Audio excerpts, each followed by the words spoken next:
Assalamualaikum warahmatullahi wabarakatuh. Sebelumnya, perkenalkan kami dari kelompok 10 yang beranggotakan Ridwan Fauzi, NIM 19211111121, Putriana Ramandani, NIM 192111134, dan saya sendiri, Ganis Dias Agustin, NIM 192111139. Di sini kami akan mempresentasikan hasil diskusi kelompok kami yang berjudul Islam, Perempuan, dan Demokrasi. Kemudian saya akan menjelaskan subbab yang pertama, yaitu demokrasi dan Islam. Demokrasi secara etimologis terdiri dari kata demos yang berarti rakyat atau penduduk suatu tempat, dan kratein atau kratos yang berarti kekuasaan atau kedaulatan. Jadi, demos kratein atau demos kratos adalah kekuasaan atau kedaulatan rakyat. Kekuasaan tertinggi berada dalam keputusan rakyat. Rakyat berkuasa, pemerintahan rakyat, dan kekuasaan oleh rakyat. Kemudian, berikut terdapat beberapa macam prinsip demokrasi yang dikemukakan oleh para ahli, yaitu menurut Abdillah, prinsip-prinsip demokrasi terdiri dari yang pertama persamaan, yang kedua kebebasan, dan yang ketiga pluralisme. Yang pertama persamaan, memberi penegasan bahwa setiap negara, rakyat biasa ataupun pejabat mempunyai persamaan kesempatan dan kesamaan kedudukan di muka hukum dan pemerintahan. Yang kedua, kebebasan, menegaskan bahwa setiap individu warga negara atau rakyat memiliki kebebasan menyampaikan pendapat dan membentuk perserikatan. Kemudian yang ketiga yaitu pluralisme, memberikan penegasan dan pengakuan bahwa keragaman budaya, bahasa, etnis, agama, dan pemikiran atau yang lainnya merupakan conditio sine qua non atau sesuatu yang tidak bisa terelakkan. Di kalangan umat Islam ada pendapat bahwa Islam adalah agama yang komprehensif, lengkap, dan sempurna sebagai sebuah sistem kehidupan. Islam tidak hanya berisikan tuntutan moral, tetapi juga sistem politik termasuk bentuk dan ciri-cirinya. Pendapat ini antara lain dianut oleh Rashid Ridha, Hasan al-Banna, dan Sayyid Qutb.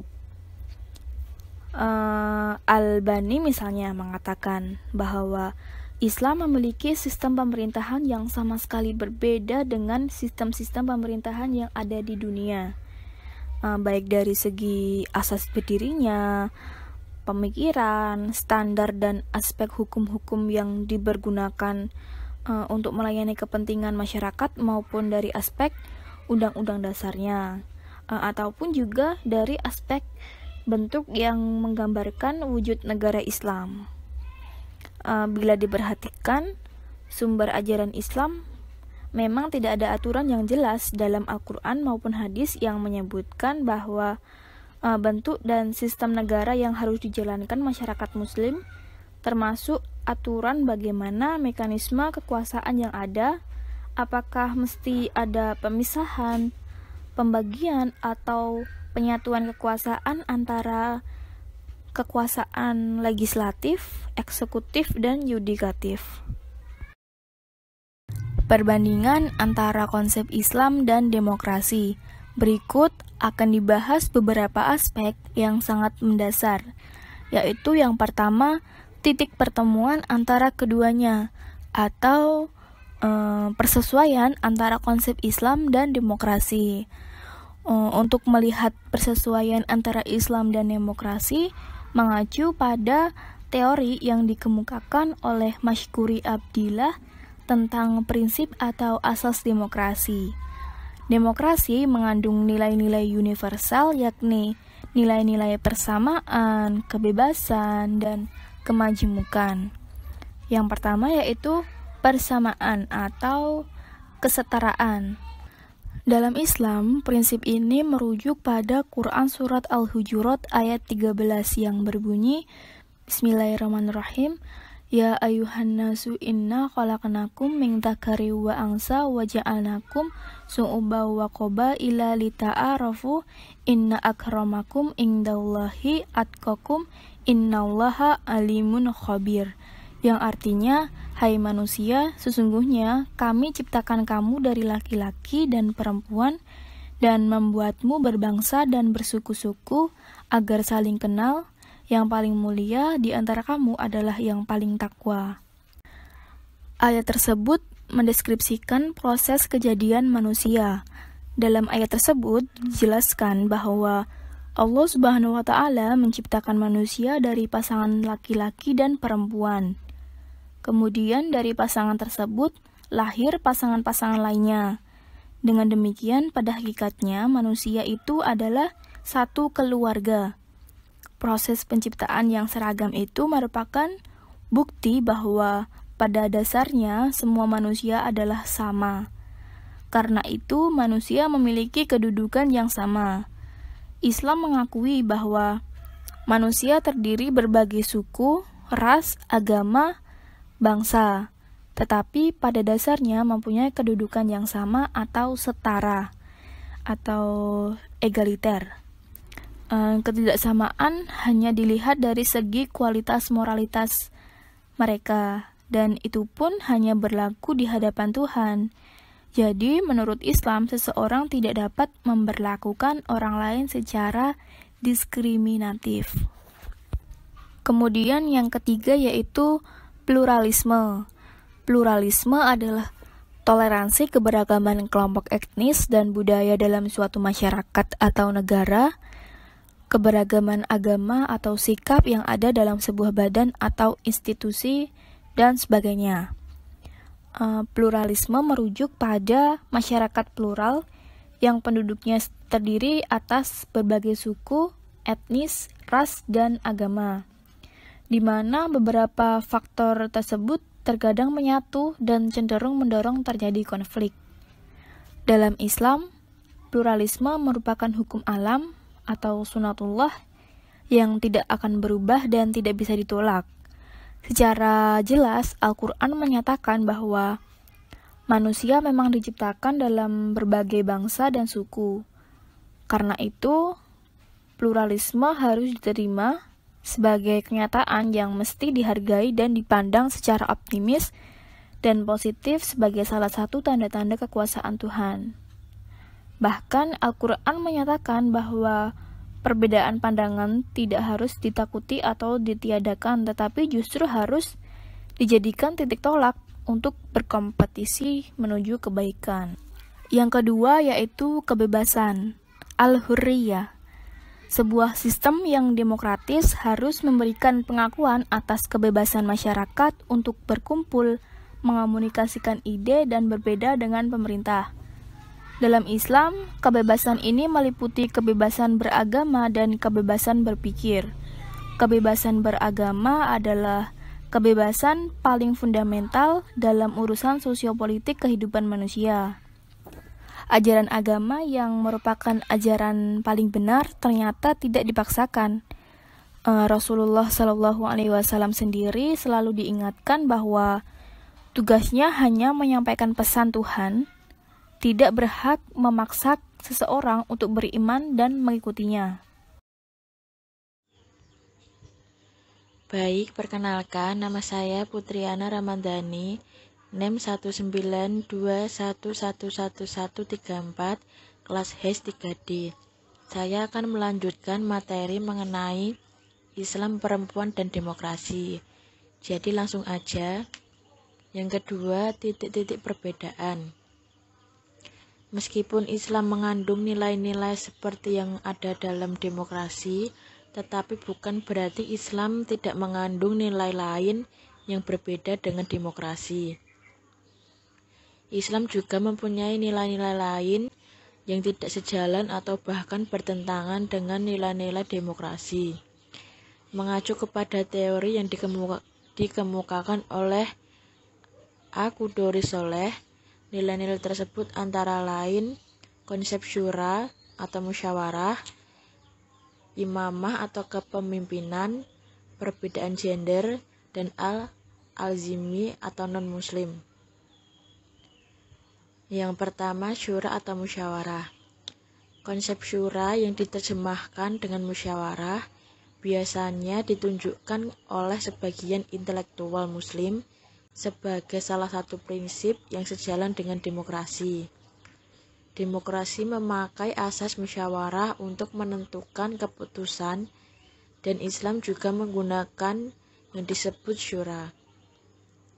Mereka yang menyatakan ini berdasarkan atas keputusan Rasul yang diambil saat perang Uhud, di mana saat itu Rasul mengikuti suara mayoritas.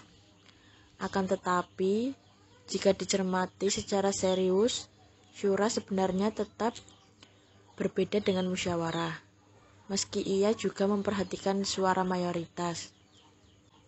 Seperti ditulis Al-Nahwi, syura dalam Islam yang pertama didasarkan atas keimanan kepada Tuhan, bahwa musyawarah dilakukan demi melaksanakan perintah agama atau ibadah, bukan sekadar atas dasar bahwa itu adalah yang terbaik.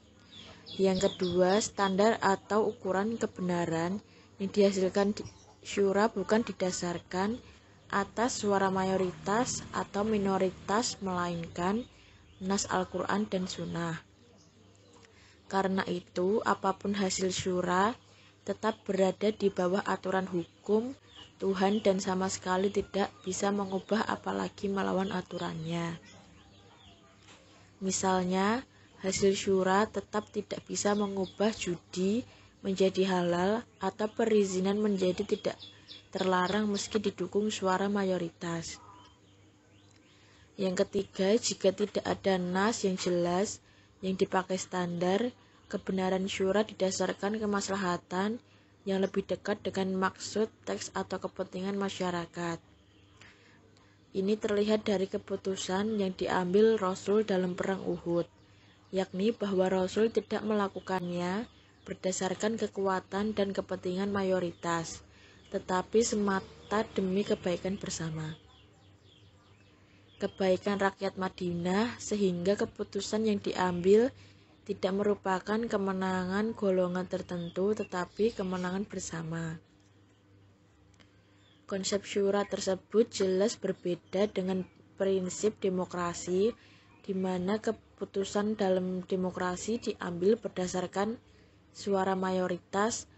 Dalam demokrasi, persoalan mayoritas minoritas adalah prinsip utama, dan disinilah diletakkan sebuah kebenaran. Keputusan dinilai benar jika didukung suara mayoritas atau paling tidak lebih dari separuh. Akibatnya muncul apa yang disebut diskriminasi minoritas dan dominasi mayoritas. Berikutnya ada imamah atau kepemimpinan. Islam memberikan perhatian cukup atas persoalan imamah atau kepemimpinan ini. Sebuah hadis yang diriwayatkan Muslim menyatakan, al-imamah min Quraisy, kepemimpinan adalah hak dari orang-orang Quraisy. Artinya, kepemimpinan umat tidak menjadi hak semua orang, melainkan hak orang-orang tertentu, yakni kalangan Quraisy, kalangan keluarga Rasul Shallallahu Alaihi Wasallam. Al-Nawawi yang menulis Syarh Sahih Muslim menyatakan bahwa hadis ini tidak merujuk pada golongan tertentu seperti yang ditunjukkan dalam teks, tetap lebih merupakan persyaratan kualitas, yakni seorang pemimpin harus mempunyai kualitas tertentu, khususnya kualitas spiritual. Ini jelas berbeda dengan prinsip demokrasi, di mana seorang pemimpin lebih didasarkan atas suara terbanyak. Model ini bisa mendorong tampilnya pemimpin yang dipilih atas dasar popularitas dan bukan kualitas, apalagi kualitas spiritual. Padahal tidak ada jaminan bahwa orang yang populer adalah yang terbaik, bahkan bisa sebaliknya. Kemudian berikutnya perbedaan gender. Persoalan pembedaan laki-laki dan perempuan dalam Islam jelas ada. Posisi wanita Islam secara hukum bukan tidak menguntungkan, tetapi dalam beberapa hal memang berada di bawah laki-laki. Mereka mempunyai sedikit hak dan kewajiban menurut sudut pandang keagamaan, misalnya tentang tebusan darah atau diat, persaksian dan warisan. Hak wanita diperhitungkan setengah dari laki-laki.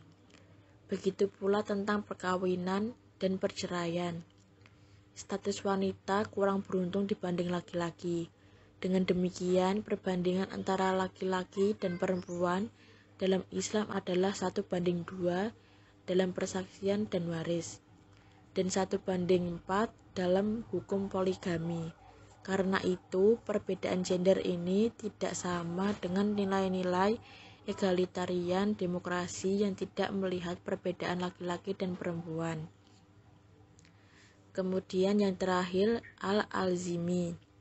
Persoalan lain yang berada dengan nilai demokrasi adalah konsep Al-Alzimi yang menempatkan posisi masyarakat non-muslim sebagai kelas 2 dalam negara. Di Indonesia, persoalan ini menjadi perdebatan sengit. Setidaknya ada 3 kelompok pemikiran yang berbeda dalam menanggapi persoalan ini. Yang pertama, mereka yang masih mempertahankan konsep zimmi dan harbi tetap mendukung perlindungan dan jaminan sepenuhnya pada hak-hak zimmi. Yang kedua, mereka yang menolak konsep ini untuk menghindari diskriminasi terhadap warga negara. Yang ketiga, mereka yang menolak konsep ini tetapi masih mempertahankan posisi tertentu atau kepala negara untuk orang Islam. Dari uraian di atas dapat ditegaskan bahwa terdapat beberapa aspek atau prinsip yang membedakan antara Islam dan demokrasi. Pada prinsip pertama, soal syura, perbedaan dengan demokrasi yang lebih melihat aspek sistem dan aturan formal mencapai tujuan. Syura lebih menekankan aspek makna dan kebenaran yang hendak dicapai. Bagaimanapun baiknya aturan dan sistem yang dipakai dengan voting atau musyawarah, tetapi jika hasilnya tidak sesuai dengan norma agama atau kemaslahatan bersama, dianggap tidak berarti. Berdasarkan hal itu, syura akan menepis munculnya kelompok-kelompok mayoritas dan minoritas. Karena ia memang tidak mempersoalkan masalah itu. Prinsip kedua, soal imamah.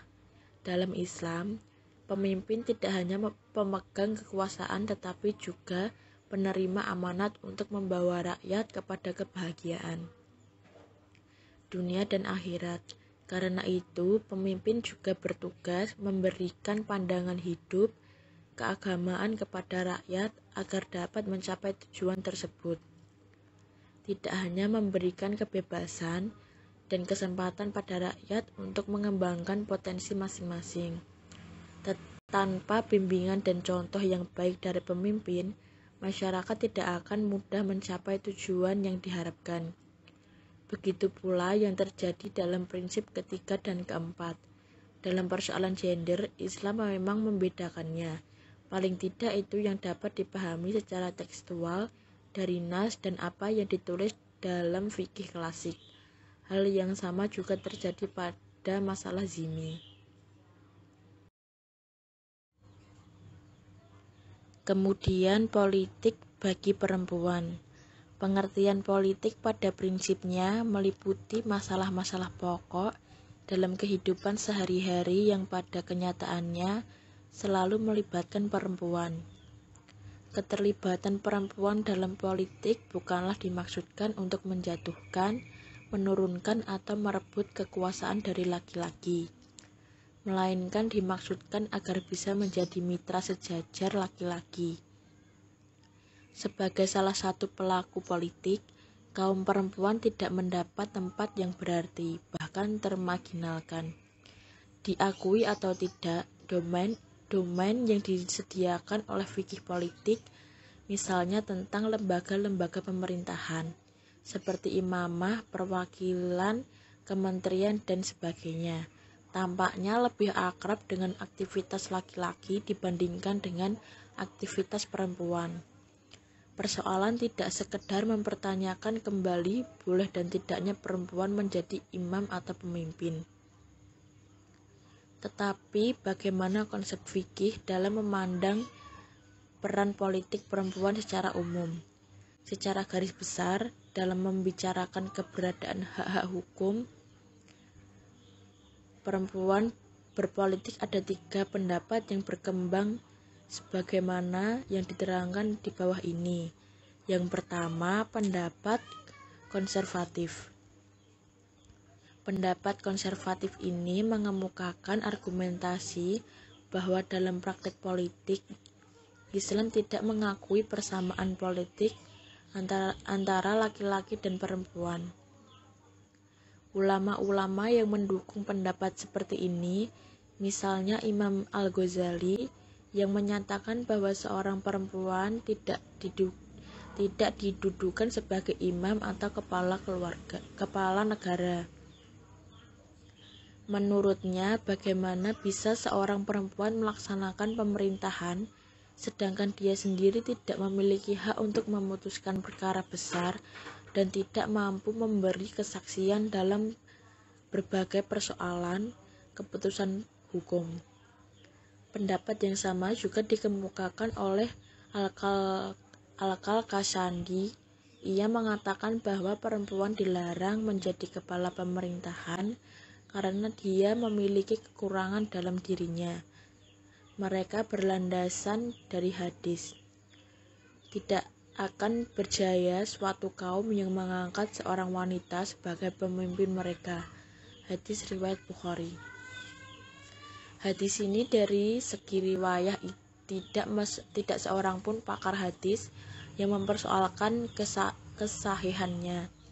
Sedangkan dari segi diroyah, dalalah hadis ini menunjukkan dengan pasti haramnya wanita memegang tampuk kekuasaan negara.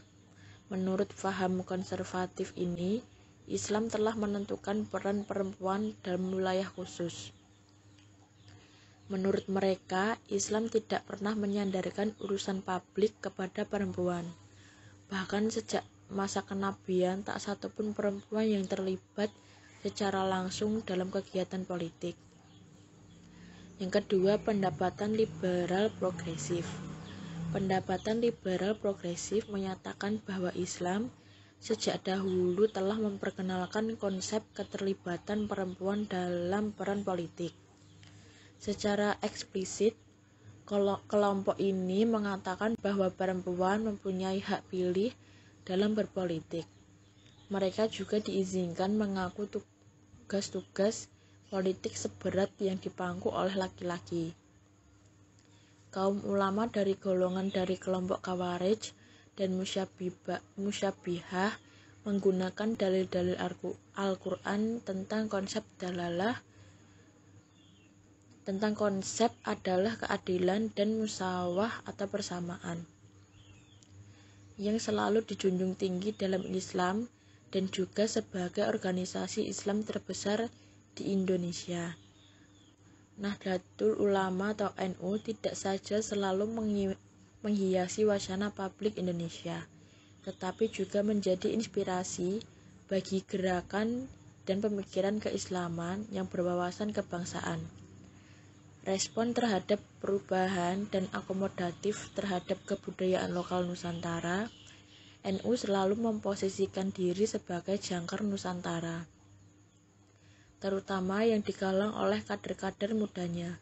Mereka memiliki gagasan keagamaan progresif dalam merespon modernitas dengan menggunakan basis pengetahuan tradisional yang mereka miliki setelah dipersentuhkan dengan pengetahuan baru dari berbagai khazanah modern. Mereka tidak hanya peduli dengan modernitas yang terus dikritik dan disikapi secara hati-hati, tetapi juga melakukan revitalisasi tradisi. Dalam konteks ini, NU menjadikan kepercayaan teologis sebagai basis pengembangan masyarakat dengan mengusung isu-isu universal seperti HAM, demokrasi, civil society, termasuk juga kesetaraan gender dengan munculnya calon-calon ulama perempuan di Indonesia. Ini sebagai salah satu indikator awal terbebasnya perempuan dari belenggu penindasan dan ketidakadilan. Pengertian ulama sebagai penerus Nabi tidak hanya tertentu bagi kaum laki-laki. Perempuan yang seringkali hanya ditempatkan di dalam rumah sudah saatnya tampil ke ruang publik untuk mengayomi seluruh umat, baik laki-laki maupun perempuan. Pada biasanya, laki-laki dengan sifat keperkasaannya menjadi ulama atau pimpinan agama, sehingga tidak jarang ia anarkis atau destruktif. Dengan demikian, kehadiran ulama perempuan menjadi sungguh dinantikan oleh seluruh umat manusia. Yang terakhir, pendapat apologis. Pendapat apologis adalah yang menyatakan bahwa ada bagian wilayah politik tertentu yang bisa dimasuki perempuan dan ada wilayah tertentu yang sama sekali tidak boleh dijamah oleh perempuan. Menurut kelompok ini, yang menjadi wilayah politik perempuan adalah menjadi ibu. Di samping itu, kelompok ini masih menganggap bahwa porsi emosional perempuan lebih besar dibandingkan dengan porsi rasionalnya. Ketiga pendapat ini pada dasarnya mewakili corak pandang para ahli fikih zaman klasik. Sekian penjelasan dari saya. Selanjutnya akan dijelaskan oleh teman kami. Hak-hak perempuan dalam berpolitik. Al-Quran berbicara tentang perempuan dalam berbagai surat dan ayat yang menyangkut berbagai sisi kehidupannya. Ada pula yang menguraikan keistimewaan tokoh-tokoh perempuan dalam sejarah kemanusiaan secara umum. Misalnya dalam surat An-Nisa ayat 32 yang diartikan, karena bagi orang laki-laki ada bagian daripada apa yang mereka usahakan bagi para perempuan. Ada bagian dari apa yang mereka usahakan. Berdasarkan ayat di atas, politik menurut ahli hukum adalah yang dimiliki dan digunakan oleh seorang dalam kapasitasnya sebagai anggota dalam organisasi politik seperti hak memilih dan dipilih, mencalonkan diri dan memegang jabatan umum dalam negara. Selain itu, hak politik bisa diartikan sebagai hak-hak di mana individu memberi andil melalui hak tersebut dalam mengelola negara. Ada yang berpendapat bahwa Islam tidak menetapkan persamaan antara perempuan dan laki-laki, khususnya dalam memperoleh hak-hak politik. Masalah hak perempuan dalam pencalonan memiliki dua dimensi lain, yaitu perempuan menjadi anggota di parlemen, kedua ikut serta dalam pemilihan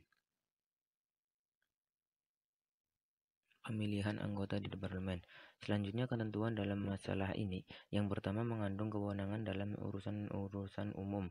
Maka harus dijelaskan bahwa kewenangan itu ada dua, yaitu kewenangan umum dan kewenangan khusus. Kewenangan umum adalah kekuasaan dalam urusan masyarakat, seperti kewenangan pembuatan undang-undang, keputusan proses pengadilan, implementasi hukum, dan kontrol terhadap para penegak hukum. Sedangkan kewenangan khusus adalah kekuasaan mengatur masalah tertentu seperti wasiat kepada anak yang masih kecil, kewenangan terhadap harta, dan peraturan wakaf. Syariat memberikan kesempatan kepada perempuan dalam kewenangan yang nomor 2 di atas. Hak mengungkapkan pendapat dalam pemilihan dan referendum dengan berbagai cara.